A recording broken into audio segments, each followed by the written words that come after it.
Već posvađano. Evo, sad je krenulo. Jučer se nisam javio na početku koncerta. Nećete verovati, negdje posle 15 minuta se povoni mi telefon. Šta se desilo? Zašto se ne prvi put posle 35 godina? Pa sad valjda dobije ovu poruku. Ako ne dobije, molim vas, sutra, ako ne čujete, ako nešto novinama bude, da sam kao nađen pred kućom. Tražite istragu. Ona nekom drugom priča da je to nesretan slučaj. Znači, evo, odmah nastavim, neću da zovem, pa mislim, reći će pred ljudima, lako je sa sve, znaš kad se napiješ, provodiš neku kući da ti izvodi. Ne, poruka, ne može. Stavljam u džep, samo ako ga nađem, nemojte izlaziti, sad ću ja kući. Evo, znači, rekao sam za dedu, on je bio tako noćarast, ali ima to opravdanje. Gledao 4 sata dnevno dupe konje. Vinogradar vozio one taljige, znači gledao je 4 sata, 2 sata do vinograda i 2 nazad u tu tačku, zovemo, malo voldirano do duše, ali je bio opsednut tim, pa mislim moraš konje tako upregnuti da ti to zapadne, mislim, on jeste dobar čovjek u prijatelj, mislim, 3. mjesto da se uzimam, odmah posle žene i kera, ali jedan nije toliko baš dobar čovjek, a prije tu na traške vuče kola da bi pričao sa šoferom, nego ti okrene taj u preteču GPS-a i onda je deda to gleda.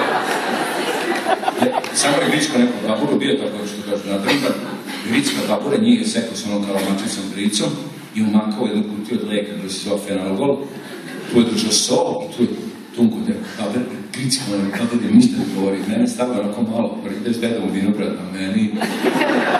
Ja kao voliš i to, Oliver Twist, David Copperfield, pa to su poskočice i šale u odnosu na moje provode sa dedom koji ništa ne govori na mostu, tu kod Tvrđane, duva vetar, onaj stari most provideo se trotoar, jedan vreme bio dasak.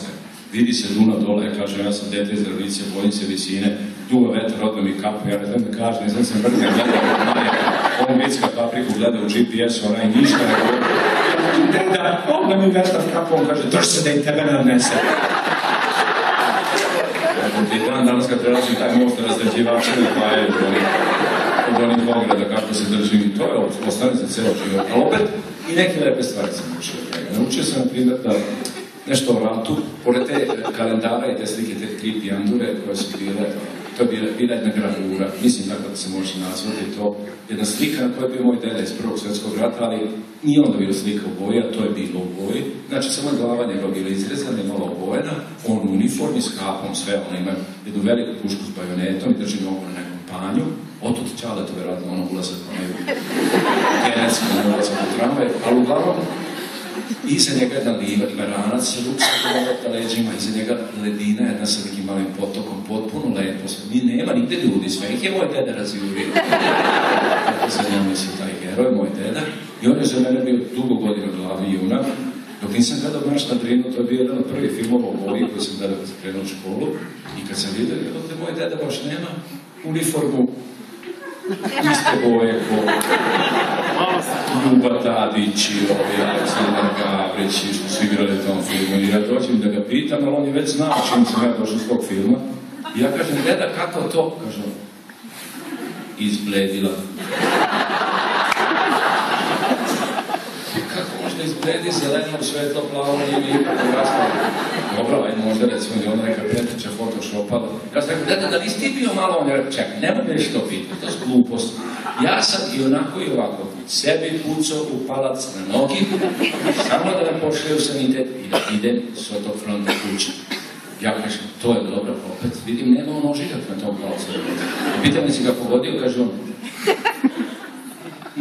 zamalo. Takav je taj dan bila magla, gusta, nekako se izmigolio. Taj dan je magla bila, ptice su išle peške. To nije toliko važno je da zapamtiš jednom zauvijek ratili su se magavce.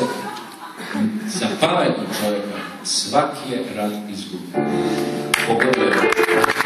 Samo je ja se